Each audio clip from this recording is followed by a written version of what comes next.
Hi, everyone. Thanks so much for joining Fuqua's LinkedIn Live series.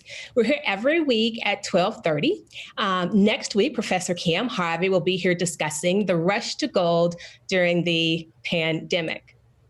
Now, I have to admit that when I was asked to do this LinkedIn, sorry, I'm getting some feedback here. There we go. So when I was asked to do this LinkedIn Live session and talk about natural hair bias against Black women, I was a bit hesitant. Just about 3 months ago, my Fuqua colleagues and I kicked off a week-long LinkedIn series about race. Each of us, Rick Larrick, Erin Kay, Hemant Kekar, Angelica Lee, Ronnie Chatterjee, and Bill Mayu, we each shared the work that we were doing or had recently completed on race or research that had racial implications. We did so during the aftermath of the killings of George Floyd, Ahmaud Arbery, and Breonna Taylor. Many of us were both distraught by the happenings in our country, but hopeful about the responses that we saw from individuals, from organizations and institutions in the US and around the world who vowed to make changes and help begin to mitigate the effects of longstanding systemic racism in our country through dialogue and engagement, acknowledgement, peaceful protest, and policy change. However, since my colleagues and I conducted that week-long series about race, an unarmed Black man, Rayshard Brooks, was shot twice in the back and killed by police in Atlanta, Georgia. Jacob Blake, an unarmed Black man, was shot 7 times in the back by police in Kenosha, Wisconsin, and is paralyzed from the waist down. And just last week, video was made available of police in Rochester, New York, smothering and killing Daniel Prude, an unarmed and handcuffed Black man suffering from mental illness. So in thinking about whether I should spend time during LinkedIn talking about my research about natural hair bias, I paused for a minute. Perhaps my longest pause was related to my thoughts about Breonna Taylor, an unarmed Black woman with a bright future, killed in March by police. Now, the reason why Ms. Taylor's death gave me the most pause is because she's a Black woman. And those that killed her still have not been arrested or even charged with her death. And if I was going to talk about Black women, perhaps it should be in the vein of the #SayHerName campaign, which brings awareness to the notion that killings of Black women often go unnoticed and frequently the perpetrators are never charged. So I paused. However, I did move past my trepidation because I had to take the advice that I have given so frequently over the last few months. The advice that I've given to others, that we shouldn't frame these discussions as either or. That is, by discussing research on natural hair bias, I don't in any way undermine the importance of focusing on efforts to dismantle systemic racism. It's not that we shouldn't discuss systemic racism, that we should discuss one or the other. I was using the wrong conjunction. Instead, we should use the conjunction and. Is systemic bias and individual biases. Many of the systemic processes that are embedded in organizations that some seek to eradicate work in conjunction with individual biases. So to understand what takes place in organizations and in society, we have to understand both in connection with each other, not one or the other. Minda Harts, author of the book called The Memo, What Women of Color Need to Know to Secure a Seat at the Table. She's quoted as saying, if Black lives matter externally to companies, then those Black lives that work inside of their companies have to matter as well. And that means creating psychological safety so all employees can bring the pieces of themselves that they choose to bring to work. And I'm going to go out on a limb here and say that my new faculty colleague, Angelica Lee, likely agrees with that statement, given that her work is right in the center of some of those ideas. So, about a month ago, we published a paper titled The Natural Hair Bias in Job Recruitment. I co-authored this paper with one of my former doctoral students, Christy Koval. She's the first author on this work, and she's now an assistant professor at Michigan State University. We wanted to understand how women with different hairstyles would be evaluated when they were seeking a job. Now, for many women, the answer to how to style one's hair is just a matter of personal preference. Perhaps I'll wear it down, or maybe I'll wear it in a bun, or maybe I'll color it or curl it, or maybe today, maybe I'll dye it purple, or maybe even pink. A hairstyle for some is merely a liking, a predilection, a fondness, or even a whim. But for Black women, it can be wrought with so much more than preference. Self-doubt, self-acceptance, ridicule, strong identity, insecurity, pride, mainstream conformity, cultural awareness. Now, some may ask, all of that just from a hairstyle? And we'd say yes, and so much more from a mere hairstyle. You see, while natural hairstyles on Black women are sometimes celebrated today, and it's great to see the celebration of natural hair, and probably celebrated today more so than ever before in our history, but there can still be a stigma associated with wearing afros and twists and locks and cornrows, hairstyles that result when natural hair is groomed and styled, and it's uniquely affiliated with the texture of Black hair.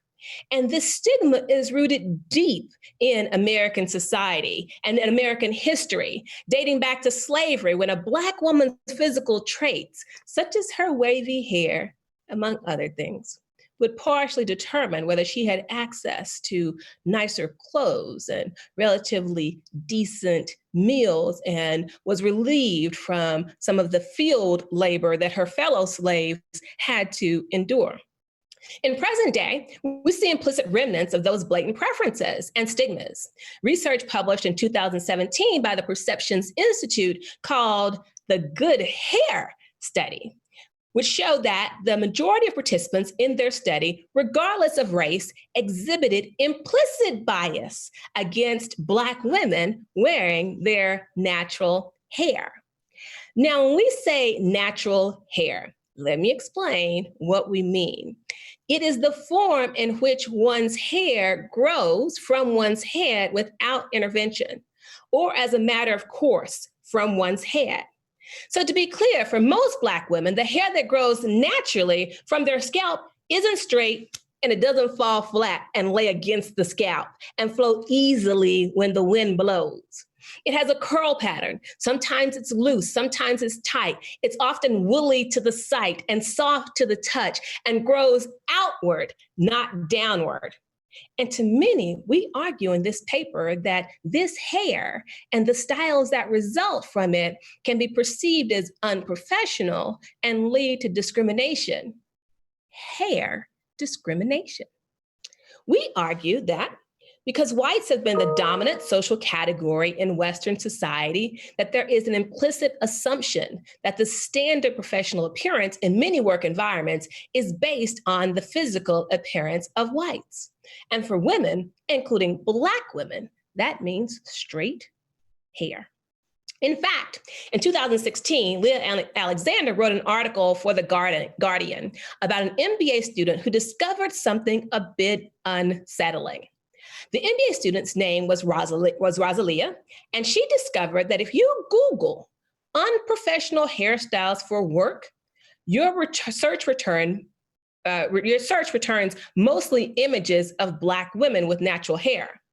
And if you Google professional hairstyles for work, your search returns mostly images of white women with straight hair.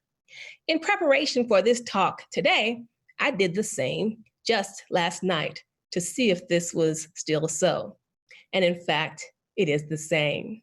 The search for professional hairstyles for women yielded terms like medium length, bun, updo, whereas the search for unprofessional hairstyles for women yielded terms like natural hair, Black women, and job interview. We argue that because Black women's natural hair contrasts with the idea, the standard of professionalism, which is straight hair in the workplace for women, that there may be negative repercussions when it comes to hiring and recruitment. And that's what we found. Across 4 studies, in the interest of time, I'll only talk about 2 of them. Across 4 studies, we found that when compared to Black women with straight hair, white women with straight hair, and white women with curly hair, that Black women with natural hairstyles were evaluated as the least professional, and they were the least likely to be recommended for a job interview. And probably the most consequential was the potential explanation for this happening. We found that when Black women were evaluated as the lowest in professionalism, this also caused lower perceptions of competence, perceptions of their intellect, perceptions of how smart they were actually decreased, which then caused them to be perceived as the less suitable job applicant. In study 1, our goal was to see how generalizable this effect might be. So we asked our participants to evaluate a group of job applicants based on their Facebook profiles. We used 32 photographs. 16 were white women and 16 were of Black women. And we varied the color and the length and the style and the cut. And consistently, Black women were evaluated the most negatively, the least professional, the least competent, and were the least likely to be recommended for a job interview. In study 2, excuse me, we wanted to increase the precision of what we might conclude. So instead of using a different woman, we used the same white woman and the same Black woman. And instead of asking them to look at their Facebook profile, we used a LinkedIn profile to provide an explicit professional context here. We then digitally manipulated the hairstyles and made sure that all the photos, white straight hair, white curly hair, Black straight hair, Black natural hair, were viewed as comparable on age, emotional expression, racial prototypicality, and physical attractiveness, to rule out those things as alternative explanations for our findings. Again, we found in this controlled experiment that Black women with natural hair, they were evaluated as the least professional, they were the least likely to be interviewed, and competence, perceptions of competence, mediated the relationship between professionalism and likelihood to be interviewed. Our work supports the notion that a bias may exist towards natural hair. That is, hair discrimination is really a thing. So much so that laws have been enacted to prevent it from occurring. Laws have been passed in 7 states to ban discrimination based on hair. Actually, 8 states. Nebraska, it was passed in the legislature, but the governor vetoed it, so it didn't make it into law. And support is increasing for the Crown Act, which stands for Creating a Respectful and Open World for Natural Hair, a bill unveiled just last year in the Senate, December of last year in the Senate and in the House of Representatives. Hair discrimination is a thing. Now, this is not limited to the United States or Western countries.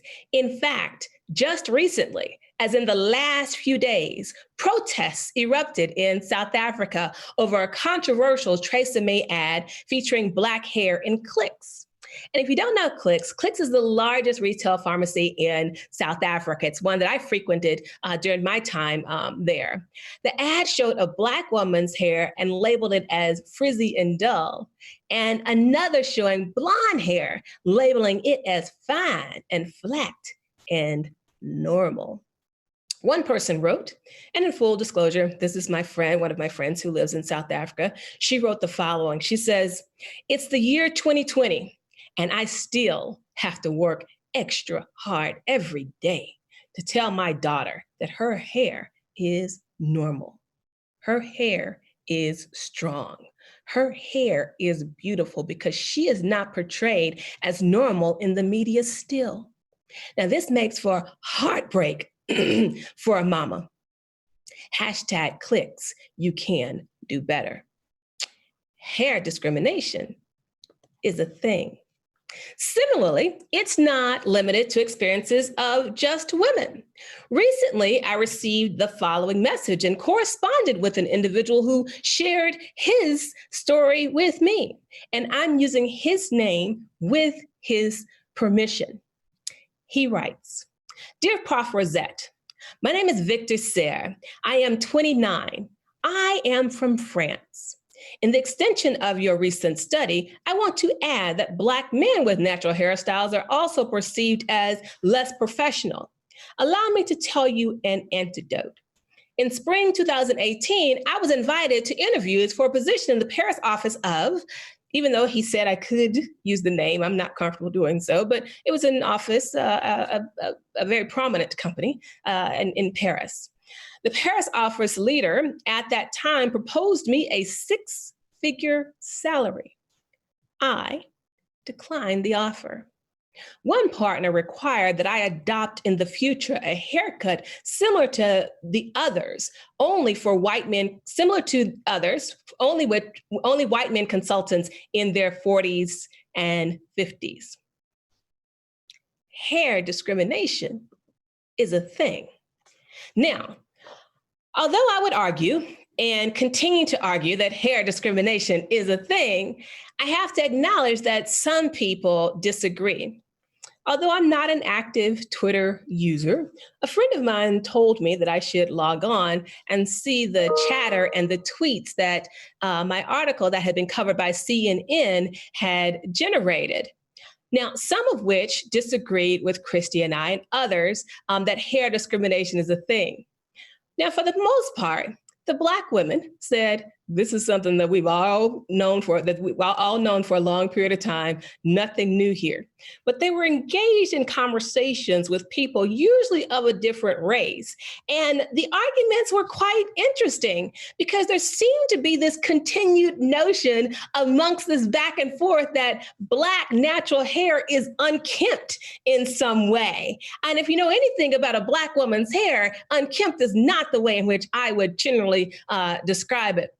But in most of these arguments that were primarily taking place amongst U.S. Observers is that most of these arguments, they were against the idea of our findings, but they actually made our point for us and implicitly argued that the standard of professionalism is the antithesis to the Black woman's hair in its original state.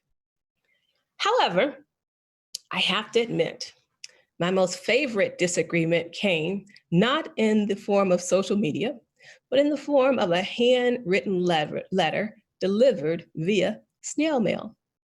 All identifying information has been removed from this excerpt, but let me share with you what this handwritten 3-page letter said, just a portion of it. Dear Ashleigh, Shelby, Rosette, I am 80 years old, retired, a business executive, and a business owner. I believe that the prejudices you point to are rampant and encounter every person applying for a job. For instance, tall men are preferred over short, thin over fat.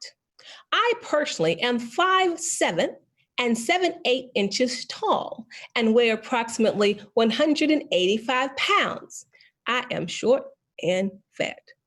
While I was not always fat, I have never been taller. Styles created, in parentheses, they are not natural. Years ago, friends of mine, husband and wife, traveled to, I'm going to remove the name of the country, just again, in case there could be some identifying information, traveled to this country. The wife returned with dreadlocks. And in case any of you are wondering, because I oftentimes get this, these here are dreadlocks. The dreadlocks were a created, stylish statement and very unnatural, he writes. Her family and friends let her know how out of place this was for her, and she had essentially made herself a spectacle in the community. In parentheses, spoken respectfully. This same principle of conformity over personal choice is present in almost every walk of life. Decades ago, if you were seeking a job to represent IBM, you wore a suit and you could choose one of two colors, light blue or navy blue, but blue. When anyone, male or female, is applying for a job, their job is to get the job. The interview is not the time or place to do what you believe to be acceptable, he says. You know, I am grateful for the gentleman who resides in the Northeast for the time that he took to handwrite that letter. I am honored because he says that he suffers from trembles. And so writing a letter for him, that took a great deal of effort. So I'm honored that he thought enough of our findings to write to me and to provide his insight. Because I know that his voice is not likely the only person that thinks this way. There are some of you that are listening to my voice and you are thinking the exact same thing. And in fact, if I'm being real honest, I'd have to admit that early on in my career, when I was a CPA for Arthur Andersen, I was likely one of those people. 22 years ago, I straightened my hair for the last time. And so many will say, look, just conform, get the job, worry about the hair stuff after you've been there for a while, straighten your hair to get the job. The problem that I say to this gentleman is that for many Black women, this is just one additional spoke in a very large wheel that continues to tell Black women that they aren't good enough. And many Black women simply don't want to take that ride on that wheel anymore. And to him, I will say, spoken respectfully, of course, conformity should not require one to sacrifice their self-esteem or self-confidence or cause them to think of themselves as less than. And for many Black women, this is the case. This was the case for another person that reached out to me, and I have the permission to use her name as well. Kimi Adedayo, a 27-year-old Black woman who resides in the United Kingdom. And again, I'm sharing this correspondence with her permission. And in full disclosure, she contacted me and we actually talked via phone. We made an appointment. She emailed back and forth and she said, I really just want to talk to you. I said, great, let's do that. And I think she expected to learn from me, but I think I learned much more from her. So I'm paraphrasing the notes that I took from that conversation, again, with her permission. I've had a love-hate relationship with my hair. Growing up as the only Black child in my community, from what I saw in school and the media, my natural hairstyle was not pretty. It was not beautiful. The straight hairstyles were the standard of beauty. I wanted my hair as close to being white-looking as possible. I used heat straighteners, weaves, and wigs extensively. Then I started to educate myself. And I realized that I was expecting bias against me because of my hair. And I was trying to mitigate it and control for it by straightening my hair. Kimi wrote her master's thesis about Black women with natural hair, and she hasn't used a straightener in the last 3 years because of her level of awareness of this bias and the way in which she is feeling about self. And she did something about it, done something so much so about it that when she even thinks about putting on a wig now, she cringes because it's just not her anymore. So to be clear now, absolutely clear, make sure you understand what I'm saying here. There's absolutely nothing wrong with Black women straightening their hair. And for some, it's a personal choice with no long-lasting consequences. And frequently, it's a choice of convenience in terms of manageability. But for others, however, the consequences are not just the physical appearance of what you see on the outside, but can significantly affect how they feel about themselves internally. Aside from the mental consequences that can sometimes ensue, there can be health consequences as well. Hair breakage, scalp disease, and other health complications, because there is some research that shows that the lye that Black women use in the relaxers to straighten their hair can actually have some serious health complications. So when a Black woman chooses to straighten her hair, it should be a personal preference, not a burden of conformity. Hair discrimination and perceptions of hair discrimination is a thing.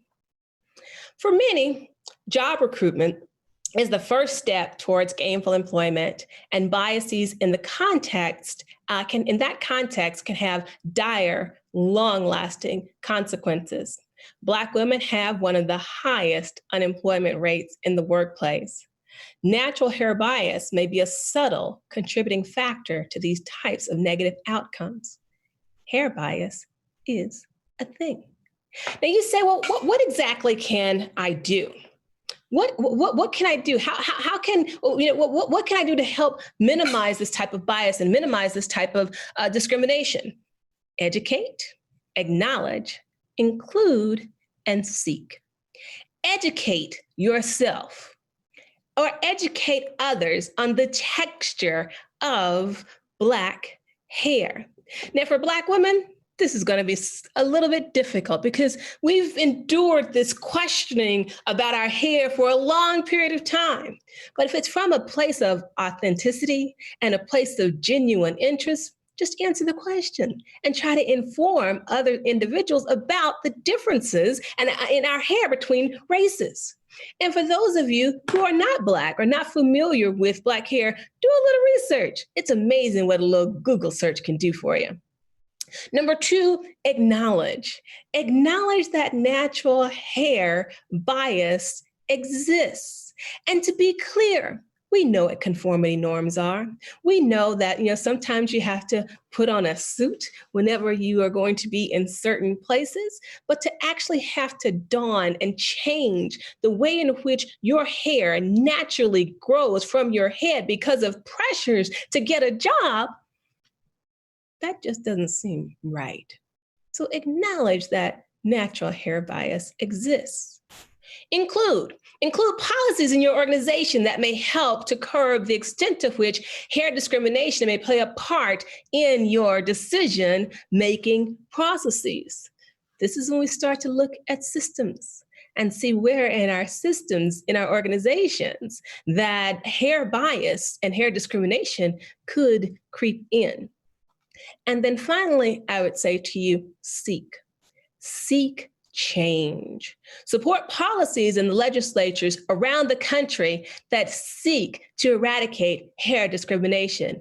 Become aware of what the Crown Act is and encourage your legislatures, wherever you are in the United States, to support these bills. And if you're not in the United States, whatever country you're in, try to start your own Crown Act. Because it's so much easier to combat discrimination when the legislative policies are in place to help you do so.